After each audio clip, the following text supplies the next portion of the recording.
Voilà, chers amis, nous allons, dans cette période de récollection et en même temps de confinement, approfondir le thème du Sacré-Cœur à travers la personnalité de Charles de Foucault et mieux comprendre à quel point le cœur sacré de Jésus a été la cause et en même temps de beaucoup de communautés, à la fois d'une spiritualité qui va imprégner quantité de communautés, mais qui va être aussi à l'origine du charisme de fondation de beaucoup de communautés.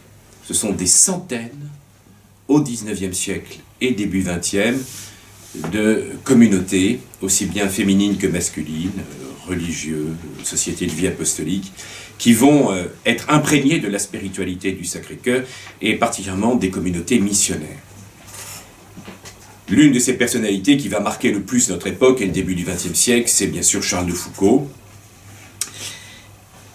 et avec ses petits frères du Sacré-Cœur, et nous allons voir que Jésus amour, Jésus dans son cœur sacré va être non seulement la motivation, mais la source de toute la conversion et de la fondation de Charles de Foucault. Et on ne peut pas envisager de connaître le bienheureux Charles de Foucault sans connaître avant tout la dévotion au Sacré-Cœur qui a été absolument essentielle. Et c'est là où nous allons voir qu'il ne s'agit pas d'une dévotionnette, qui à vrai dire ce n'est pas une dévotion, c'est un culte réel à Jésus-Christ dans tout son amour pour les hommes, pour les pécheurs, et que c'est véritablement, comme l'avait dit Jésus à Sainte Marguerite Marie, pour ces temps qui sont les derniers, parce que c'est la spiritualité de tout l'Évangile. Comme le dira Pie XII en reprenant Saint Jean Eudes, c'est vraiment un condensé de toute l'Écriture, de tout l'amour de Jésus pour l'humanité. Alors regardons un peu plus en détail l'importance de Jésus amour, source de la vie de frère Charles, et aussi de sa fraternité, et de la fraternité aussi des petites sœurs de Jésus. Je commencerai par une citation du Père Boileaume, qui est vraiment l'héritier, et celui qui va être à la fondation aussi des petits frères de Jésus. Nous ne découvrirons le véritable amour que transfiguré en Dieu. Ici-bas, nous ne pouvons que l'entrevoir dans le mystère du cœur de Jésus.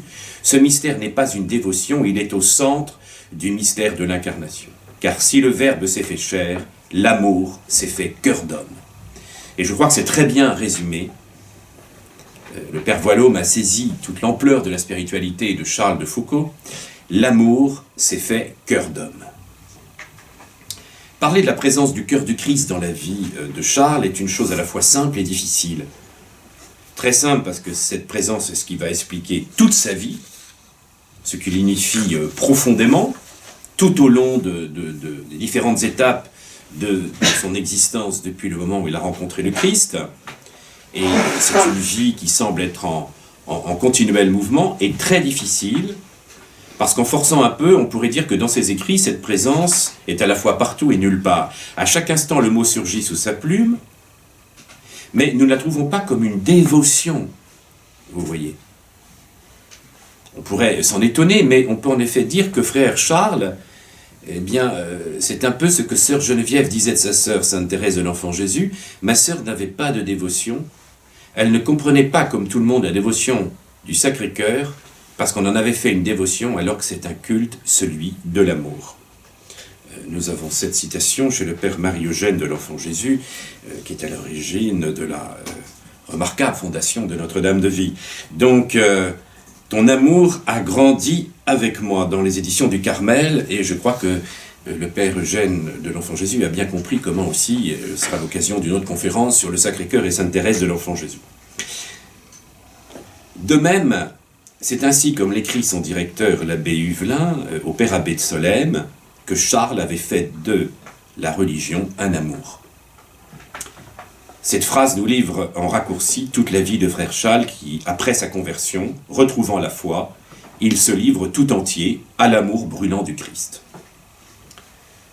De cet amour brûlant, il multiplie les signes, le cœur et la croix avec la devise Jesus Caritas, qu'il met en tête de ses lettres et des pages de ses carnets de notes, et l'invocation Cor Jesus Sacratissimum adveniat regnum tuum, par laquelle il termine à maintes reprises ses notes et ses méditations. N'oublions pas que le 6 juin 1889, il se consacre au Sacré-Cœur en la basilique de Montmartre. Le 9 mars 1902, il établit canoniquement à Béni-Abbès une confrérie du Sacré-Cœur agrégée à celle de Montmartre. Donc la place de Montmartre sera fondamentale. Alors ce sera l'occasion aussi d'une autre conférence sur tout le mouvement de Montmartre avec Aldel Garnier, la confrérie de Montmartre et le vœu national, Madame Royer, et de ce renouveau catholique français qui va être considérable, dont nous ne mesurons pas encore l'ampleur, suffisamment l'ampleur. Enfin, on en voit encore aujourd'hui, malgré toutes les difficultés de la crise de la société, la crise de l'Église, que c'est encore un foyer de spiritualité essentiel. Que ce vœu national et cette basilique de Montmartre et tout ce qu'elle a pu engendrer comme spiritualité, comme renouveau spirituel. Alors l'histoire de Charles, c'est l'histoire de Montmartre, comment ne pas avoir un lien aussi avec la fondation des Jésuites qui avait eu lieu avec Ignace de Loyola et ses compagnons qui étaient allés sur la butte de Montmartre, même si la basilique n'était pas encore construite. Mais vous voyez, il y a certainement chez Charles de Foucault quelque chose d'essentiel dans cette consécration personnelle. C'est pas un petit acte de dévotion. C'est là que commence tout son renouveau spirituel et toute sa fondation, c'est à la butte Montmartre. À Noël 1903, il entre dans l'union dans le Sacré-Cœur et pour le Sacré-Cœur, fondée par l'abbé Crozier en 1888. Alors la personnalité de l'abbé Crozier, là aussi, ça sera dans nos séries de conférences sur le Sacré-Cœur, une personnalité un peu à explorer. Le père Crozier, il y a d'ailleurs un ouvrage qui est sorti en 88, l'ami stigmatisé du père de Foucault. On ne mesure pas suffisamment l'influence du père Crozier, qui avait publié un opuscule, Comment faut-il aimer le bon Dieu? Et on peut y lire le texte suivant, à la page 6. Il est mort et enterré, le jansénisme étroit, qui en mettant des bornes à l'amour de Dieu pour l'humanité, fermait ou desséchait les cœurs. Puisque nous ne sommes plus sous la loi de la crainte, ne craignons pas de parler de vivre de l'amour du bon Dieu, d'en faire vivre les âmes, de leur donner à plein cœur le Jésus amour des saints. L'union dans le Sacré-Cœur et pour le Sacré-Cœur doit rassembler une invisible famille d'âmes croyantes liées entre elles par une même volonté de tout faire dans et pour l'amour, dans et pour le cœur de Jésus. L'union est une application efficace de la communion des saints entre tous ceux qui veulent aimer et faire aimer le bon Dieu dans le cœur de Jésus. Vous voyez ce qu'il y a de constant dans la dévotion au Sacré-Cœur depuis Saint Jean-Eudes, avant même Sainte Marguerite Marie, c'est la sanctification de tous les fidèles, de tous les baptisés. Et c'est-à-dire que le Sacré-Cœur, c'est non seulement découvrir cet amour miséricordieux, mais c'est être transformé, être miséricordieux, transformé, et c'est pour tous les baptisés avancer dans la sainteté. Donc avant même le Concile Vatican II, qui mettait une priorité à cette sanctification des laïcs, et puis cet appel à la sainteté universelle, qui avait été un vrai débat dans l'histoire de la spiritualité. Est-ce que la sainteté n'était pas réservée à un petit groupe de religieux ou de prêtres? Est-ce que c'était pas un choix déterminé? Ben non, à partir du moment où on est baptisé, on est appelé à la sainteté. Et la dévotion au cœur de Jésus va favoriser la sainteté dans tous les milieux. Et c'est une opposition au jansénisme qui était une sorte... Alors, je ne vais pas refaire un topos au jansénisme, on en parle à chaque fois qu'on parle de Sacré-Cœur, mais qui était devenu une espèce de snobisme spirituel et qui réservait évidemment à une certaine élite prédestinée par Dieu une avancée vers un Dieu terrible.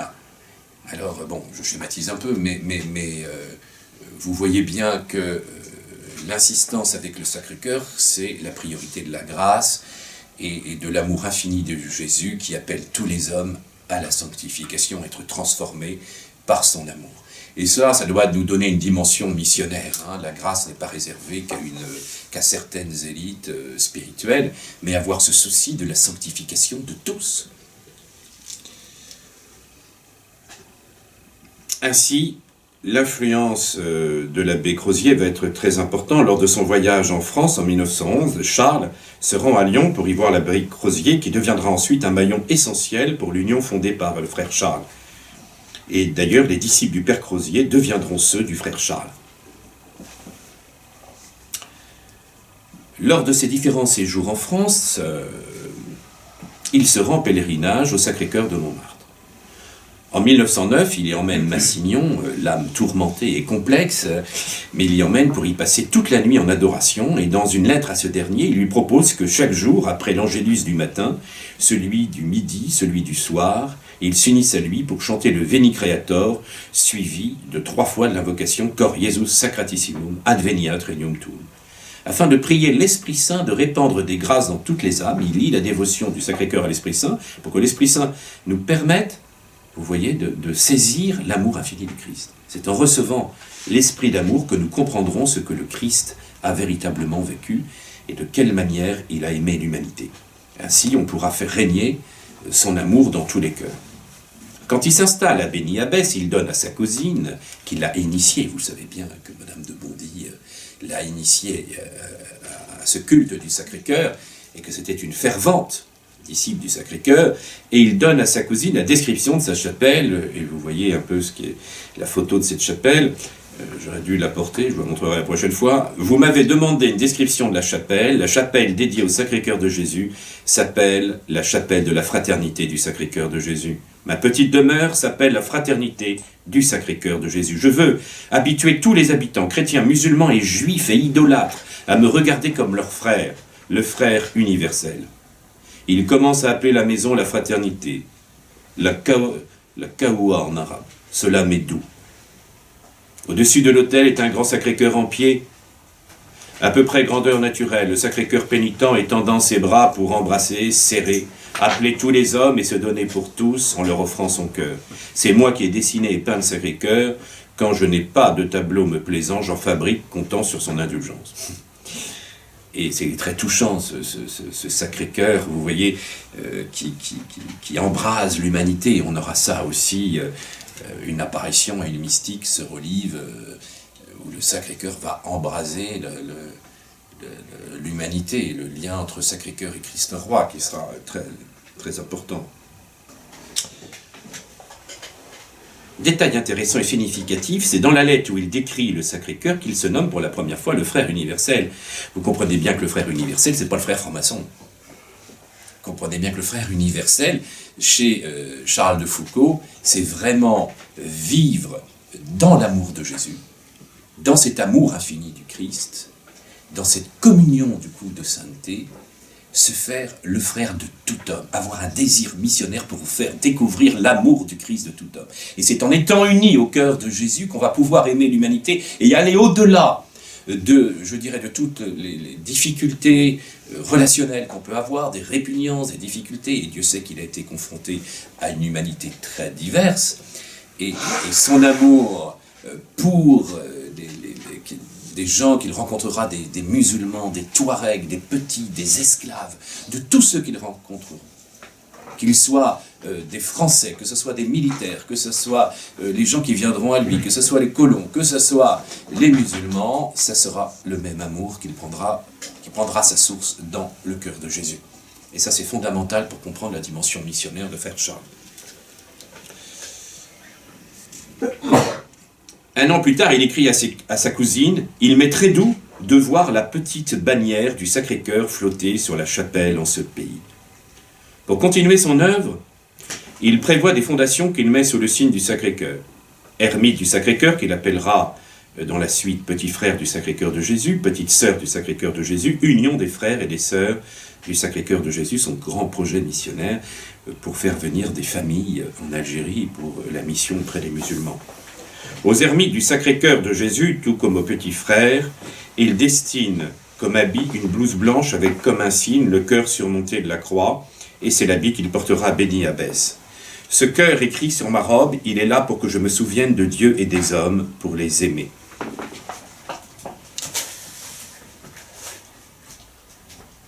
Il faut savoir que Madame de Bondy, à qui il donne aussi régulièrement des nouvelles du Sacré-Cœur, avait eu pour directeur le futur cardinal Perrault, qu'on appellera l'évêque du Sacré-Cœur, et qui organisera beaucoup de pèlerinages à Paray-le-Monial. L'abbé Huvelin lui-même était un grand disciple, c'est ce prêtre de Saint-Augustin, et qui était remarquable, un directeur spirituel remarquable, un écrivain remarquable, un grand docteur spirituel, évidemment, et comme tous ceux d'ailleurs, vous savez, qui au XIXe siècle seront ultramontains et veulent être fidèles à l'Église et luttent contre toutes les résurgences du jansénisme et du gallicanisme, ce sont les disciples du Sacré-Cœur. Il n'y a pas de mystère. Hein. Ceux qui aiment l'Église, eh bien, sont des disciples du cœur de Jésus. Dans le règlement des petits frères du Sacré-Cœur, il écrira « Faire régner », c'est Charles qui écrit, « Faire régner Jésus et la charité, c'est la mission des petits frères du Sacré-Cœur de Jésus, selon leur nom. Ils doivent faire régner Jésus et la charité dans leur cœur et autour d'eux. Leur fraternité dédiée au Sacré-Cœur de Jésus doivent, comme lui, rayonner sur la terre et y porter le feu. » Y porter le feu. Vous voyez, un vrai rayonnement de charité, de mission. Donc ne faisons pas de Charles de Foucault une espèce de précurseur d'une théorie de l'enfouissement où il faudrait que l'Église disparaisse. Vous comprenez bien que la vie cachée de Charles de Foucault, parce que c'est un vrai désir de vie cachée, était le dernier des derniers, c'est dans un but de faire régner la charité autour de lui et qu'il y ait un feu missionnaire. Donc il ne faudrait quand même pas trahir la pensée de Charles. La spiritualité du Sacré-Cœur nous montre comment cet amour doit rayonner et doit être annoncé à tous les hommes. On est frappé, en lisant ses écrits, du nombre de fois où il emploie le mot « cœur » pour parler à Jésus ou pour parler de lui, du Seigneur. S'il multiplie les signes de cette manière, c'est qu'il a été envahi par l'amour du Christ, qui inspire désormais toutes ses pensées, tous ses gestes. Sa réponse à cet amour, c'est un amour radical. Toute sa vie est transfigurée par sa foi en son bien-aimé frère et Seigneur Jésus et par l'amour passionné qu'il lui inspire. La charité chrétienne, l'amour du Christ, n'est pas un espèce de sentiment de bien-être, de prise de conscience d'une humanité universelle, avec laissons ça aux sectes. Nous avons besoin de puiser dans l'amour infini du Christ. Et la source de cet amour, elle est véritablement sur ce cœur rayonnant et l'amour qui va se manifester sur la croix. C'est ainsi qu'on va pouvoir être vraiment des disciples du Christ et avoir un amour réel, une charité profonde qui puise dans la charité infinie du Christ. C'est cela qui va transformer notre vie et notre dimension missionnaire. Mais comprenons que cette manifestation du Sacré-Cœur, elle prend aussi sa source dans la conversion de Charles. Le Sacré-Cœur, c'est un amour qui pardonne. Et ça sera une dimension fondamentale, la réparation, qu'on oublie aussi, c'est pas du tout à la mode aujourd'hui, la réparation, ça serait réservé à une spiritualité désuète, eh bien, pas du tout. Pas du tout, cette dimension... vous voyez, de pardon et de réparation est fondamentale et on va le voir concrètement dans la vie de Charles. Alors on connaît les circonstances de sa conversion, après son exploration au Maroc, son contact au désert, de voir aussi, retenons-le, les musulmans prier, cette dimension de transcendance, tout en étant évidemment très clair sur l'islam aussi. Mais Charles de Foucault est donc revenu à Paris. Après 6 mois de vie de famille, en la présence silencieuse et remarquable et aimante de Madame de Bondy, qui joue un rôle au premier plan, vous le savez bien, il veut interroger un maître de religion. Et dans les derniers jours d'octobre 86, il entre à l'église Saint-Augustin. Il avait quand même entendu un sermon, c'est pas la première fois qu'il rentre à Saint-Augustin. Il avait entendu un sermon de l'abbé Huvelin, et qui l'avait profondément marqué. Profondément marqué. Être le dernier. Être le dernier des derniers. Et ça, il commence à être touché par cette humilité du Christ et cet appel à l'humilité. Quand il rencontre l'abbé Huvelin pour lui poser un certain nombre de questions, la réponse de l'abbé Huvelin est claire et nette. Mettez-vous à genoux et confessez-vous. Oui, mais enfin, mon père, je ne viens pas pour cela, je viens pour discuter. Mettez-vous à genoux. Oui, mais enfin, mettez-vous à genoux. Venez vous confesser.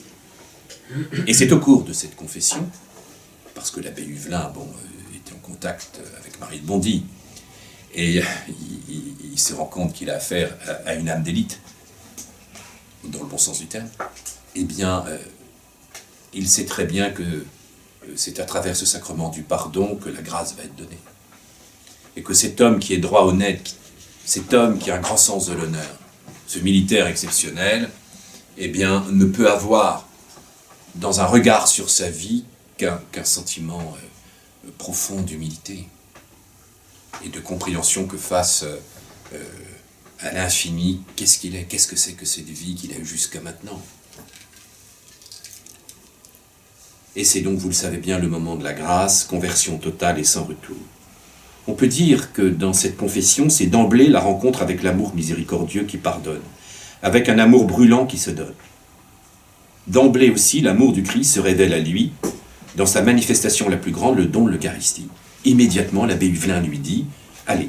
Et c'est vraiment une inspiration de l'Esprit Saint, parce qu'on pourrait se dire, quelqu'un qui, pendant des années, n'a pas eu une vie chrétienne, voilà, la prudence veut que souvent on fasse une petite formation, un peu comme pour des catéchumènes et pour des recommençants à croire, et puis qu'on prenne son temps.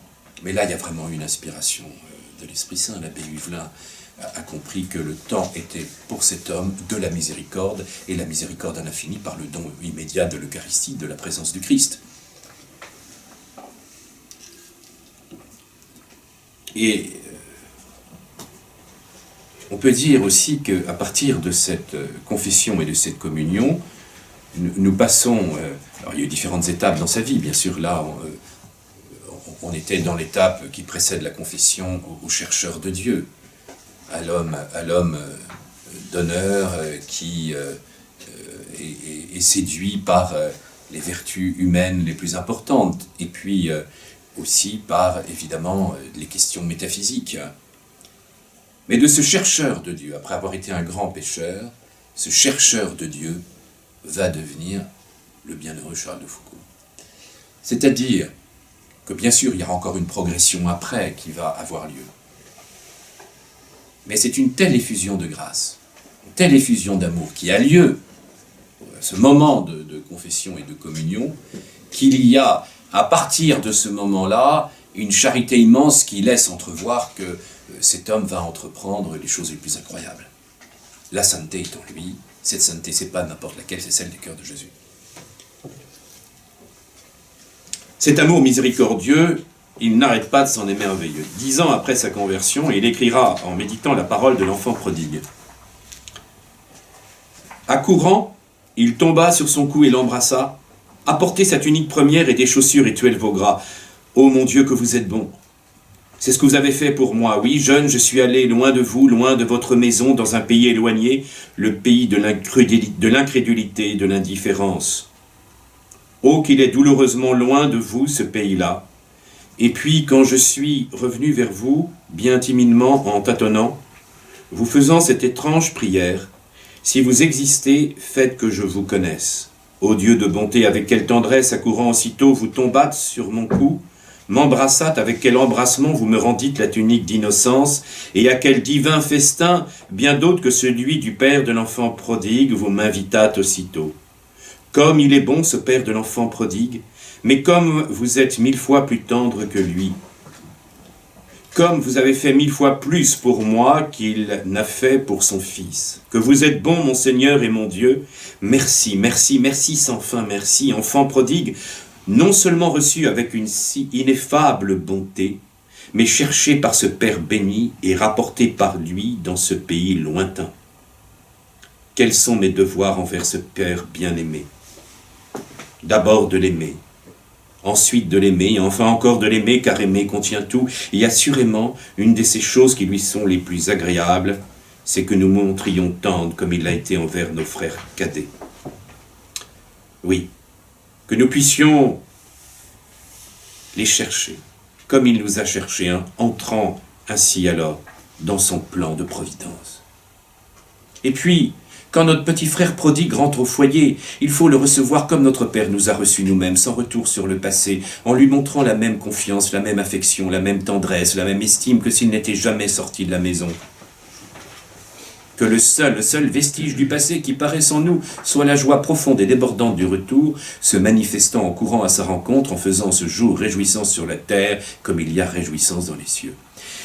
Ce passage est admirable parce qu'il nous montre toute la puissance de la miséricorde divine. On croirait entendre aussi vous voyez, les paroles de Jésus à Sainte Faustine, de cette confiance dans la miséricorde. Enfin bon, les péchés de Charles, on en connaît, c'est pas des petits péchés. La vie de Charles, c'est quand même pas rien.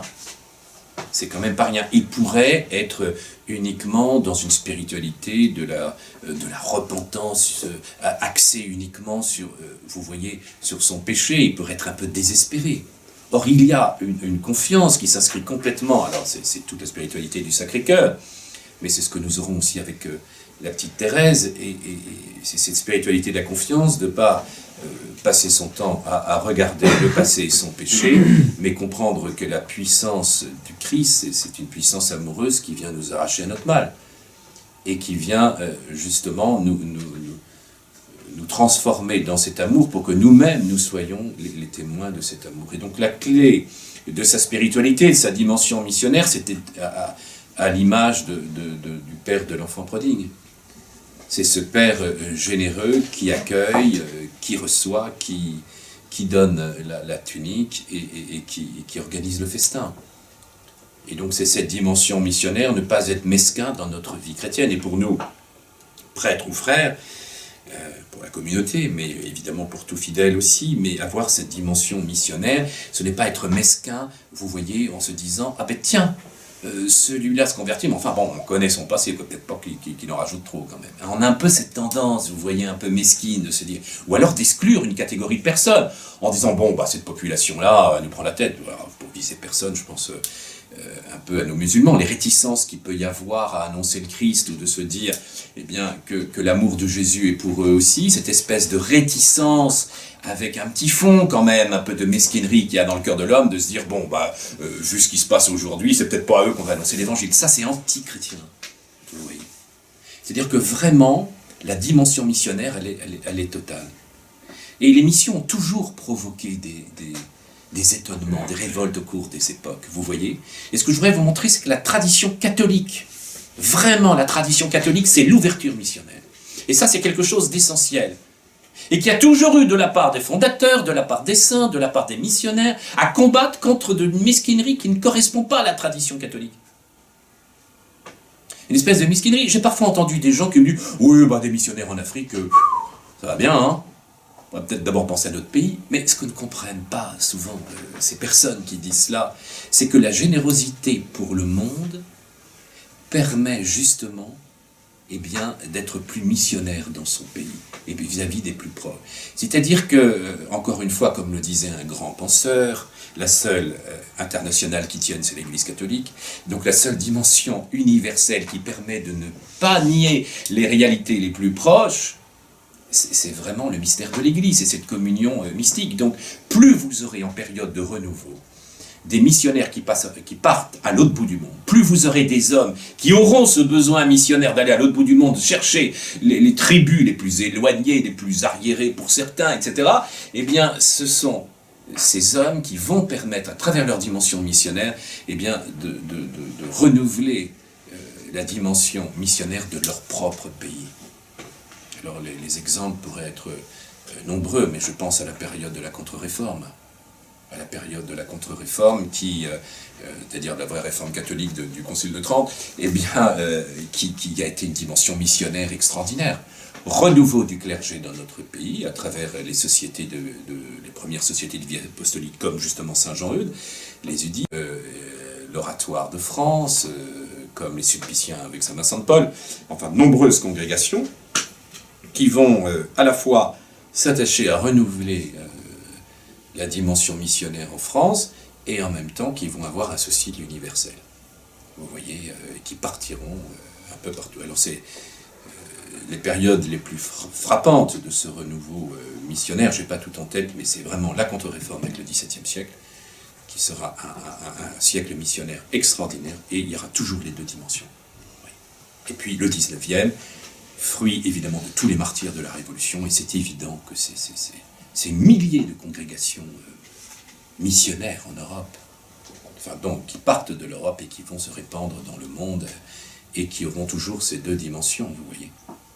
Donc ça, c'est quelque chose d'essentiel, et Charles va le ressentir au plus profond de lui-même dans son itinéraire spirituel.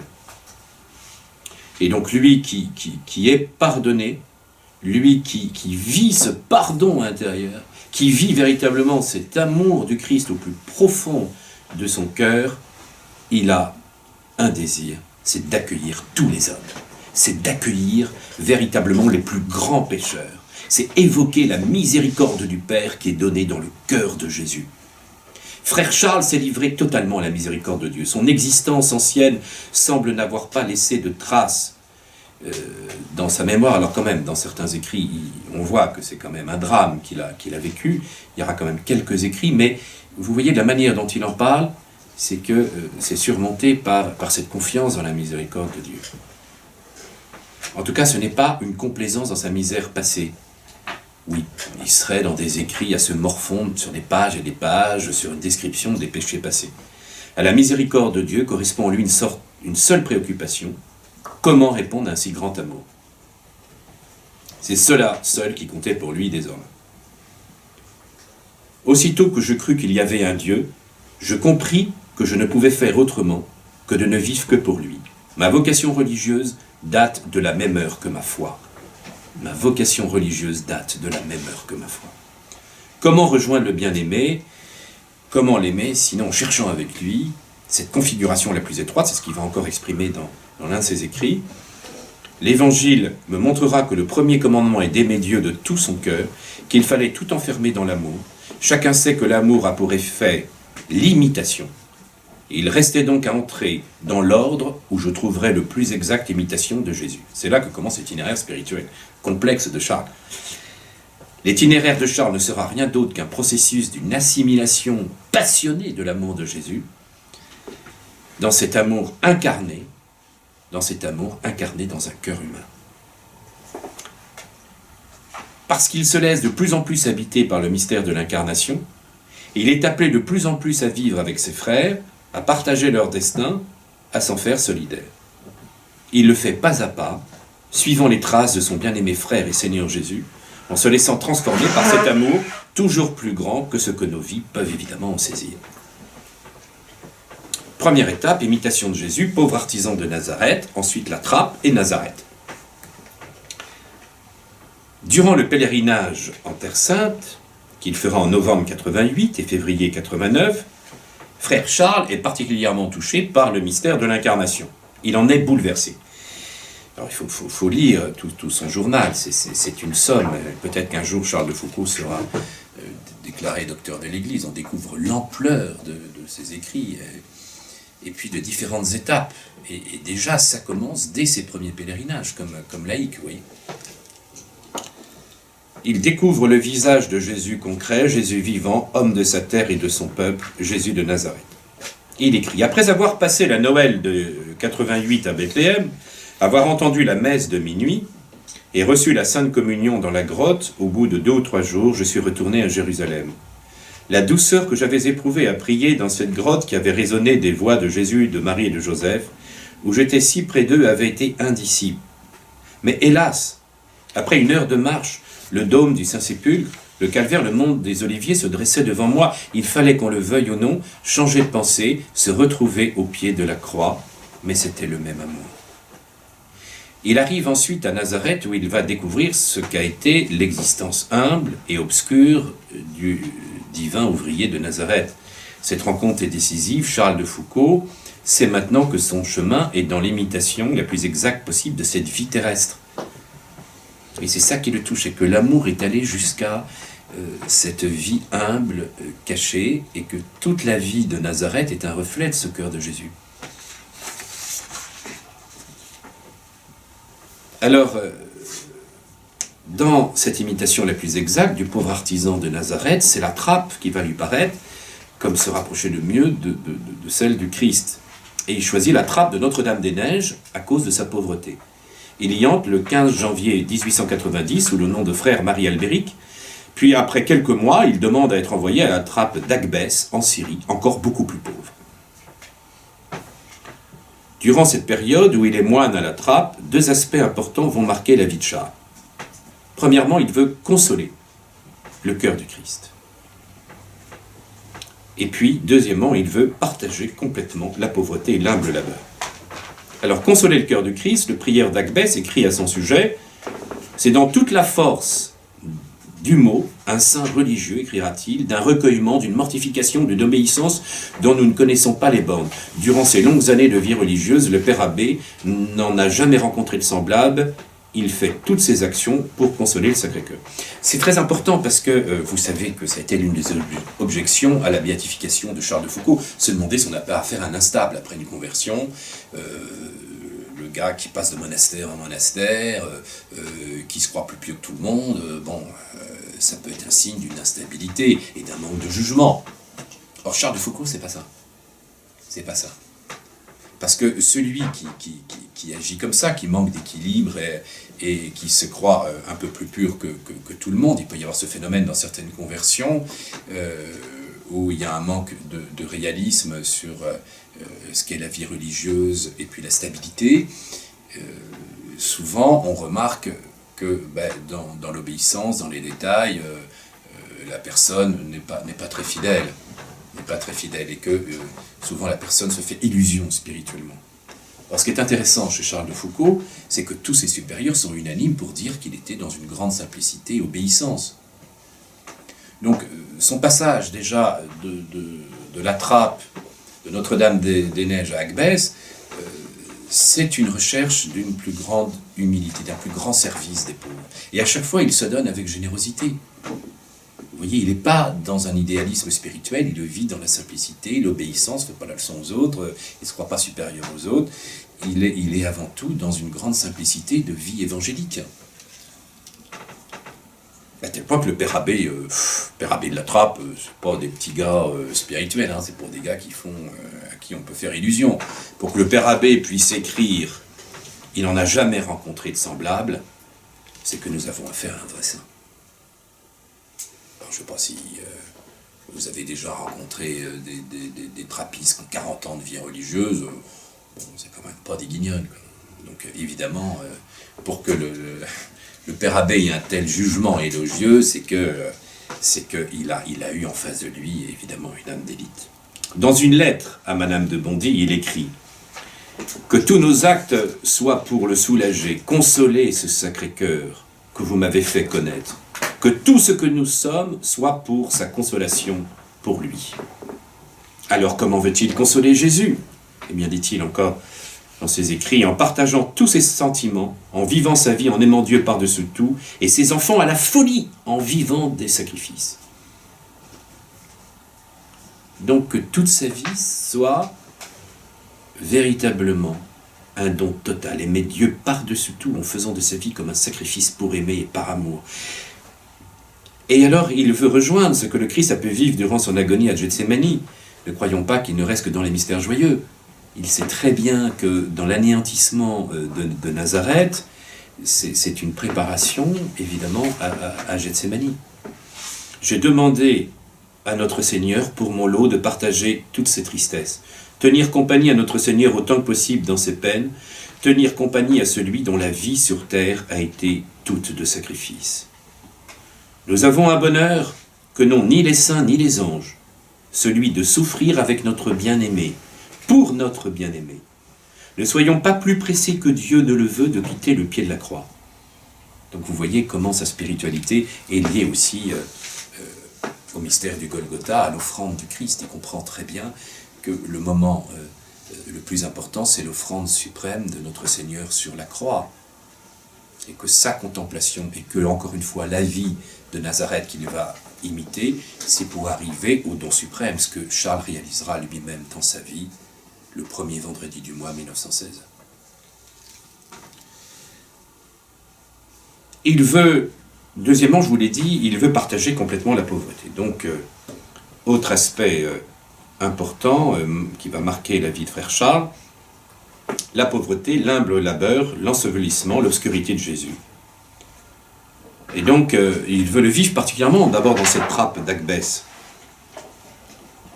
Mais même là, même dans la trappe d'Agbès, ça ne correspond pas tout à fait à l'idée qu'il avait de cet anéantissement. Le 5 novembre 1890, il écrit déjà à l'abbé Huvelin « Nous sommes pauvres pour des riches, mais pas pauvres comme l'était notre Seigneur, pas pauvres comme je l'étais au Maroc, pas pauvres comme un Saint François. » Donc évidemment, même dans la trappe, il y a une vie communautaire nécessaire qui suppose d'avoir un certain nombre de biens. Mais Charles veut toujours aller plus loin. Alors ça peut nous paraître excessif, mais c'est son intuition spirituelle. C'est son intuition spirituelle qui est, si vous voulez, d'être complètement à l'imitation du Christ. Et je crois qu'il y a quelque chose qu'il pourra vivre d'ailleurs lui-même que seul, même les petits frères de Jésus qui écriront plus tard à son imitation, personne ne pourra vivre exactement ce qu'aura vécu Charles dans sa solitude. Un jour, un petit frère des Pères Blancs était venu, il a craqué au bout de quelques semaines. Bon, évidemment, il avait sa personnalité, mais c'est quelque chose d'inouï. Donc il y a quelque chose aussi qu'il a vécu seul, et vous le savez, qu'il y a parfois chez certains saints des choses qui sont plus faciles à imiter qu'à observer, évidemment, plutôt plus faciles à admirer qu'à suivre et qu'à imiter, plutôt à admirer. C'est véritablement quelque chose à admirer plutôt qu'à suivre exactement dans tous les détails, parce qu'il y a des choses qui nous dépassent et qui sont l'ordre de grâce particulière.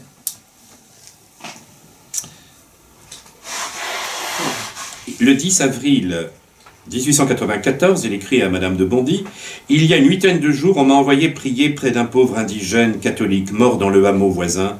Quelle différence entre cette maison et nos habitations. Je soupire après Nazareth. » Alors dans cette Syrie où il va y avoir aussi des massacres, il va y avoir, les chrétiens sont dans une grande pauvreté, il est saisi par cela à chaque fois. Donc ce qu'il recherche, à vrai dire, ce n'est pas tant la pauvreté monastique, mais la pauvreté des pauvres, l'humble condition de ceux qui n'ont pas de voix, que personne ne considère, et dont il veut devenir le frère, comme Jésus a été celui des hommes de son peuple. Jésus qui a tellement pris la dernière place que personne jamais n'a pu lui ravir. Voilà, c'est ça qui l'avait marqué. Jésus qui avait pris la dernière place, ce sermon de l'abbé Huvelin, s'était gravé en lui pour toujours. Le 22 septembre 1893, il avait déjà écrit à l'abbé Huvelin pour lui exposer cette idée de fondation, communauté où serait menée la vie de Nazareth. N'y aurait-il pas moyen de former une petite congrégation pour mener cette vie, pour vivre uniquement de travail, de nos propres mains, comme le faisait notre Seigneur, qui ne vivait pas de quête, ni d'offrande, ni de travail d'ouvrier étranger, qu'il se contentait de diriger, une vie de travail et de prière, non pas comme des religieux comme même Cîteaux ou Saint-Benoît, mais pouvoir être proche. Je voudrais t'envoyer des petits nids de si vervantes et laborieuses, reproduisant ainsi la vie de notre Seigneur, s'établir sous sa protection, sous la garde de Marie, près de toutes ces missions d'Orient si isolées, pour offrir un refuge aux âmes des gens de ces pays que Dieu appelle à le servir et à l'aimer uniquement. Vous voyez, dans cette lettre, il manifeste dans une grande lumière le cœur du Christ qui va d'abord vers les plus pauvres, les malades, les brebis perdues, les plus isolés. Pour imiter Jésus, il veut aller à eux, en pauvres, en partageant vraiment leur vie, en vivant avec eux complètement. C'est pour lui comme une égalité fraternelle. C'est quand même une vocation particulière. Peu avant de quitter la trappe, il avait écrit, en faisant un commentaire de Genèse 29, un texte qui reflète son adoration pour le mystère de l'amour, qui non seulement a voulu s'incarner, mais qui a voulu le faire de cette manière nazaréenne. Ô mon Dieu, que vous êtes toujours le même, que le Dieu de l'Ancien Testament est bien le Dieu de l'Évangile. Comme vous vous montrez ici, celui qui dira un jour « les derniers seront les premiers », comme vous faites voir en favorisant l'IA, la préférence que vous accordez aux petits. Alors l'IA, vous savez que c'est la pauvre fille qui n'était pas gâtée par la nature. Et alors, la préférence que vous accordez aux petits, aux dédaignés et aux méprisés. Comme vous êtes à toutes les pages de l'Écriture, mon Dieu, le Dieu des pauvres, des malheureux, des plus petits, des derniers. Soyez donc de ces petits, de ces méprisés, favoris de Dieu. C'est tellement là la meilleure part que Dieu nous contente de montrer à chaque page de l'Écriture. Sa prédilection pour les petits a voulu, lorsqu'il a paru sur la terre dans une chair mortelle, être tellement le plus petit, prendre tellement la dernière place que nul mortel n'a jamais pu prendre plus bas que lui. Donc c'est très beau. Alors il part de la méditation de Jacob qui se retrouve avec la pauvre fille moche que le père essaye de refiler et qui découvre au petit matin, et bien, et qui avait un œil chassieux. Et donc du coup, il prend cette méditation pour dire, eh bien, il faut donner un sens mystique à cette réalité qui a eu lieu dans la Bible, donner un sens mystique, c'est-à-dire que Jacob qui va accueillir cette pauvre fille qui n'avait pas d'avenir, eh bien, et qui va être son épouse, il faut que nous-mêmes, nous soyons quelque part l'époux de tous ceux qui sont délaissés. Donc, vous voyez, il y a quelque chose de très, très touchant, mais qui révèle pas, vous voyez, une espèce d'obligation morale. La source, c'est vraiment l'amour de Jésus. C'est un amour fou de Dieu, il veut l'imiter, et c'est pourquoi il aspire tellement à Nazareth. Le 23 juillet 97, il reçoit du Père Général la confirmation de sa vocation de Nazareth. Sa joie éclate. Ce n'est pas une petite faveur que la permission de suivre Jésus d'aussi près. À Nazareth, frère Charles trouve enfin la vie à laquelle il tendait.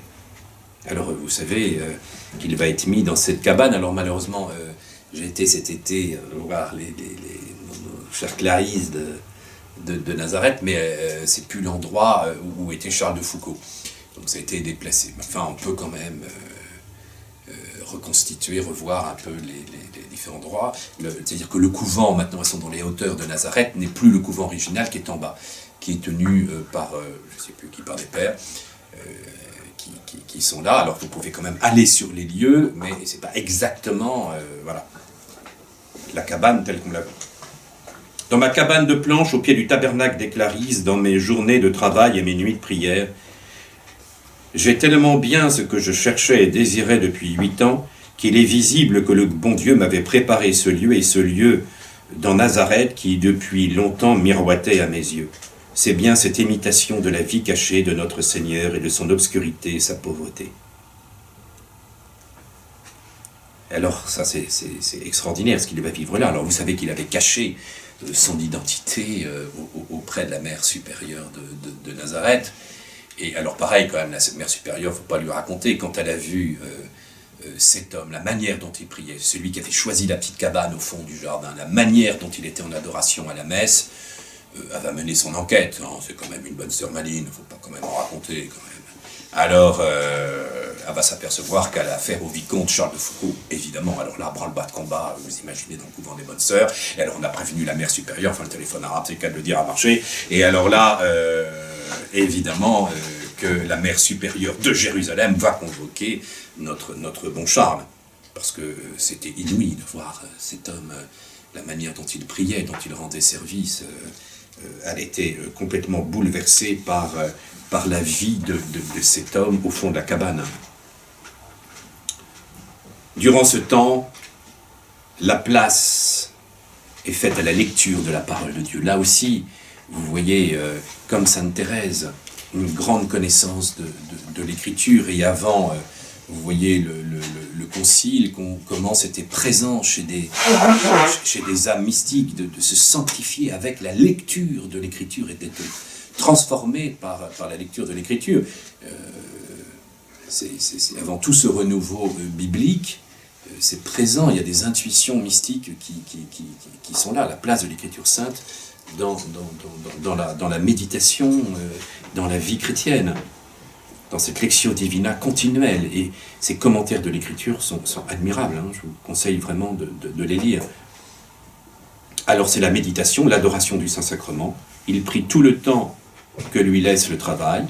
La plupart de ces méditations sur l'Écriture datent d'ailleurs de cette période. Ce temps de Nazareth est le temps d'une intimité grandissante avec le Christ. Il s'imprègne de sa parole. Il le contemple longuement, particulièrement dans le mystère de l'Eucharistie, centre de toute sa prière, et de plus en plus, dans ses défis cachés, le mystère de l'amour infini du cœur se révèle.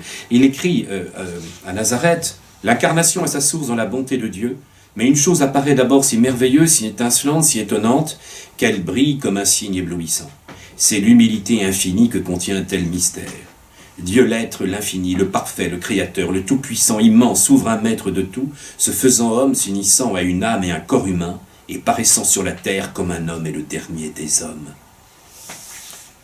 Vous voyez, on ne pense pas suffisamment que l'incarnation, c'est le mystère du cœur de Jésus aussi.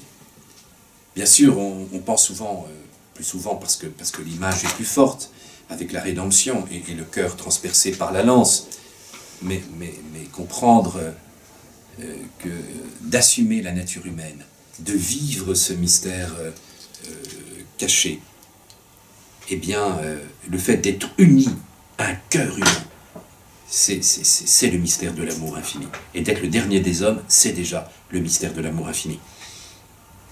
Une très belle méditation sur la béatitude des miséricordieux nous parle de la tendresse du cœur de Jésus. Prends exemple sur moi, sois miséricordieux comme je suis miséricordieux. Je fais lever mon soleil sur les bons et sur les méchants. Vois comme je pardonne à mes frères qui ne croient pas en moi. Donc vous avez compris qu'il prend la place de Jésus. Vois comme je pardonne à mes frères qui ne croient pas en moi et dont je fais des apôtres. À Judas que j'appelle mon ami, à mes bourreaux pour qui je prie. Vois comme je convertis. Je donne pour cela mes années et mon sang. Vois comme je console, et Jaïr, et la Cananéenne, et les Moroïs, et mes apôtres, et Tan, et Madeleine. Vois comme je donne moi-même à tous chaque jour, en tous les temps dans la Sainte Eucharistie. Vois comme je guéris, pardonne, et donne comme moi, et incline tendrement comme moi ton cœur vers les misérables, enveloppant tous les hommes dans un pardon, une charité universelle, comme je les enveloppe tous de rayons de soleil et de rayons intérieurs de la grâce. Cette charité universelle, il la contemple encore en méditant sur la plaie du côté. Un soldat ouvrit son côté et sa lance aussi, et il en sortit du sang et de l'eau. Que vous nous aimez au cœur de Jésus. Il ne vous a pas suffi de contenir tous les hommes, tous ces hommes si ingrats pendant toute notre vie. Vous avez voulu encore leur être ouverts et être blessés pour eux après votre mort. Vous avez voulu porter éternellement cette blessure comme signe de votre amour, comme signe que votre cœur est toujours ouvert à tous les vivants, être toujours prêt à les recevoir, à leur pardonner et à les aimer. Par cette ouverture béante, vous appelez éternellement tous les hommes à croire à votre amour, à avoir confiance en lui, à venir à vous, si souillés qu'ils soient, à tous, même aux plus indignes, votre cœur est ouvert. Pour tous, il a été percé. Vous aimez tous les vivants. Vous les appelez tous à vous. Vous leur offrez à tous le salut jusqu'à la dernière heure et leur dernier instant. Voilà ce que vous nous dites. Vous nous criez éternellement par cette bouche béante de votre cœur au tendre Jésus. Texte admirable qui nous montre dans cette méditation à quel point le cœur transpercé, c'est comme une bouche béante qui est un cri d'amour pour l'ensemble de l'humanité, pour tous les pécheurs. Enfin, contempler Jésus longuement, dans cette période de Nazareth, vivre continuellement en sa présence, c'est entrer dans la douceur et l'humilité de son cœur. C'est une école de vie spirituelle, une école de sainteté. En travaillant avec lui à allumer sur la terre le feu de l'amour divin, dit-il, en cherchant et sauvant avec lui, non les justes mais les pécheurs, les brebis égarées, ceux qui étaient perdus, le désir aussi de courir autant qu'il est en notre pouvoir quelques périls pour son nom, désir que lui-même nous inspire en disant qu'il n'y a pas de plus grand amour que de donner sa vie pour ses amis. Donc le mystère de la croix que nous allons revivre vendredi, vous voyez, c'est vraiment le feu de l'amour divin sur la terre. Ce désir d'aller vers les plus pécheurs pour apporter cette charité. Ce désir apostolique qu'il a médité dans ce temps de Nazareth, c'est celui sur le mystère de la visitation. Il s'adresse à Marie en disant « La visitation, c'est la charité du Christ vous pressant. C'est Jésus qui, à peine est-il entré en vous, a soif de faire d'autres saints et d'autres heureux. » Son cœur s'ouvre de plus en plus aux dimensions du monde. Notre cœur, comme celui de Jésus, doit embrasser tous les hommes. Voir en tout humain une âme à sauver, se dévouer au salut des âmes, comme le bien-aimé. Ainsi, une nouvelle étape va s'ouvrir. Il ne lui suffit plus d'imiter Jésus dans son obscurité, il veut encore entrer dans son travail de sauveur. Il veut porter l'amour de Jésus, Jésus sauveur par la croix, Jésus qui aime tous les hommes. Ce désir d'aimer tous les hommes avec le cœur de Jésus s'accompagne du désir de recevoir le sacerdoce. Et c'est là où la mère supérieure de de Jérusalem, des Clarisses, va l'avoir. C'est qu'elle comprend qu'il a ce désir de vivre de l'amour du Christ. Et elle va lui expliquer avec toute son intelligence, inspirée bien sûr par l'Esprit Saint, elle va montrer à Charles que pour faire connaître l'amour infini du Christ, il doit recevoir le sacerdoce. Il doit recevoir le sacerdoce pour vivre de cet amour et offrir ce mystère de la rédemption. Et c'est pour l'Eucharistie qu'il pense au sacerdoce, il l'écrit dès maintenant. Rien ne glorifiant tant Dieu ici-bas que la présence et l'offrande de la Sainte Eucharistie. Par le seul fait que je célébrerai la Sainte Messe et que j'établirai un tabernacle, je rendrai à Dieu la plus grande gloire et ferai aux hommes le plus grand bien. Charles de Foucauld va rentrer dans sa dimension sacerdotale de l'amour infini du Christ manifesté dans le saint sacrifice de la messe, actualisation de l'amour du Christ. Amen. Pouvons dire l'acte de charité. Mon Dieu, je crois que mon cœur est par-dessus toute chose, parce que vous êtes infiniment bon, infiniment aimable, et j'aime mon prochain comme moi-même pour l'amour de vous. Cœur sacré de Jésus, j'ai confiance en vous. Cœur douloureux immaculé de Marie, Priez pour nous. Bienheureux Charles de Foucauld, Priez pour nous. au nom du Père et du Fils et du Saint-Esprit. Amen.